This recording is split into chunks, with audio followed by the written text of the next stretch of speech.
हज़रत आमिर बिन आस रज़ियल्लाहु ताला अन्हो एक मरतबा तिजारत की गर्ज से बैतुल मुक़द्दस गए।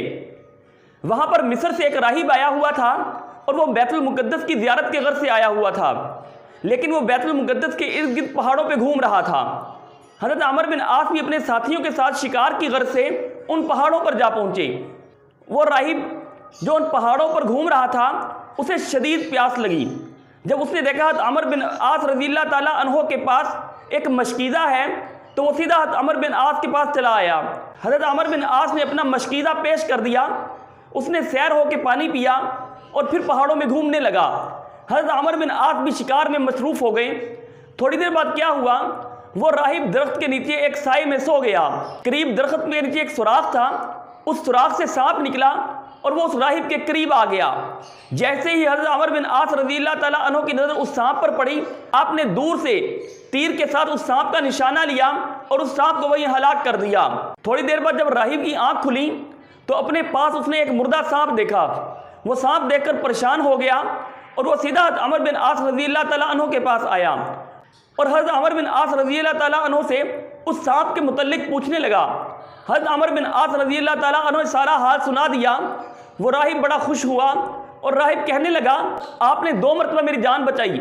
एक मरतबा तब जब मैं शदीद प्यास से मरा जा रहा था और आपने अपना मशकीज़ा पेश करके मेरी जान बचाई। दूसरा तब जब ये सांप मुझे डसने ही वाला था, आपने सांप का निशाना लेकर उसको हलाक करके मेरी जान बचाई। आप कौन हैं, कहाँ से आए हैं, आपका नाम क्या है? हज़रत आमिर बिन आस रज़ियल्लाहु ताला अन्हो ने जवाब दिया, मेरा नाम आमिर बिन आस है और मैं तिजारत की गर्ज से यहाँ आया हुआ हूँ। तो वो राहिब पूछने लगा, आपके मुल्क में जान बचाने का क्या मुआवजा दिया जाता है? तो हज़रत आमिर बिन आस रज़ियल्लाहु ताला अन्हो ने फरमाया 100 ऊँट। तो वो राहिब कहने लगा, मैं मिस्र का रहने वाला हूँ, हमारे यहाँ ऊँट तो नहीं लेकिन हमारे यहाँ पैसा बहुत है। तो हज़रत आमिर बिन आस रज़ियल्लाहु ताला अन्हो ने फरमाया, फिर 100 ऊँटों की कीमत 1000 दिनार है। तो उस राहिब ने हज़रत आमिर बिन आस को अपने साथ चलने का कहा कि आप मेरे साथ मिस्र आएँ, मैं अपना वादा पूरा करूँगा और मैं अपनी जान बचाने का मुआवजा अदा करना चाहता हूँ। हज़रत आमिर बिन आस रज़ियल्लाहु ताला अन्हो ने उसे पूछा, यहाँ से मिस्र कितना दूर है, यहाँ से मिस्र का कितना फासला है? तो वो कहने लगा, यहाँ से मिस्र जाने और आने में 1 महीना लगेगा और मैं मिस्र से आगे सिकंदरिया एक इलाका है, वहाँ का रिहायशी हूँ। बहरहाल आपको मेरे साथ जाना ही होगा, मैं अपनी जान का मुआवजा देना चाहता हूँ। तो हज़रत आमिर बिन आस रज़ियल्लाहु ताला अन्हो ने एक साथी को साथ लिया और उसके साथ चल दिए। जब वहाँ मिस्र में पहुँचे तो वहाँ ईद का दिन था, मिस्री लोग अपनी ईद मना रहे थे। वो राहिब हज़रत आमिर बिन आस को अपने घर ले गया। हज़रत आमिर बिन आस की खूब खातर तवाज़ो की, आपको अच्छा लिबास पहनाया और उसके बाद कहने लगा, आज ईद का दिन है और ईद पर हमारे यहाँ एक मेला लगता है, आओ उस मेले पर चले। हज़रत आमिर बिन आस उसके साथ उस मेले पे आ गए, लेकिन हज़रत आमिर बिन आस ने वहाँ मेले में एक अजीब काम देखा कि वहाँ उस मेले पर छोटे बड़े सब जमा थे और एक सोने की गेंद थी। उस गेंद को वो उछालते थे और सब लोग उसको अपनी आस्तीन में लेने की कोशिश करते थे।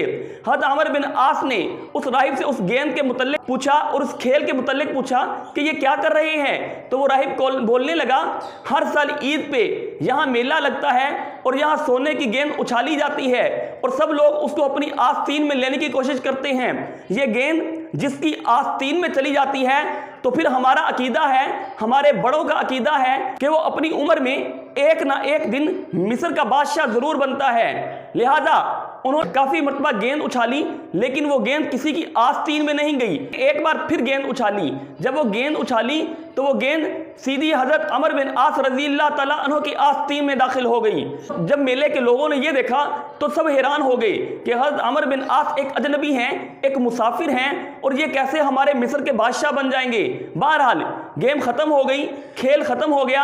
हज़रत आमिर बिन आस उससे वो दिनार लेकर वापस चले आए। फिर कुछ अरसे बाद इस्लाम का सूरज तलू हुआ और ग़ज़वा खंदक के काफ़ी अरसा बाद हज़रत आमिर बिन आस रज़ियल्लाहु ताला अन्हो इस्लाम में दाखिल हो गए।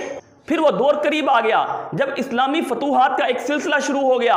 तब हज़रत आमिर रज़ियल्लाहु ताला अन्हो के दिल में वो मिस्र वाला ख्याल आया और आपके दिल में था कि मिस्र को मैं ही फतह करूंगा। और फिर यूं ही हुआ, हज़रत आमिर बिन आस रज़ियल्लाहु ताला अन्हो की निगरानी में मिस्र फतह हुआ और इस तरह आप मिस्र के गवर्नर बन गए। अगर ये वाक़या अच्छा लगा हो, ये स्टोरी अच्छी लगी हो, इस चैनल को लाइक करें, शेयर करें, सब्सक्राइब करें और मज़ीद ऐसे रियल स्टोरीज सुनते चले जाएं। इसी के साथ ही इजाज़त दीजिए। अल्लाह हाफिज़।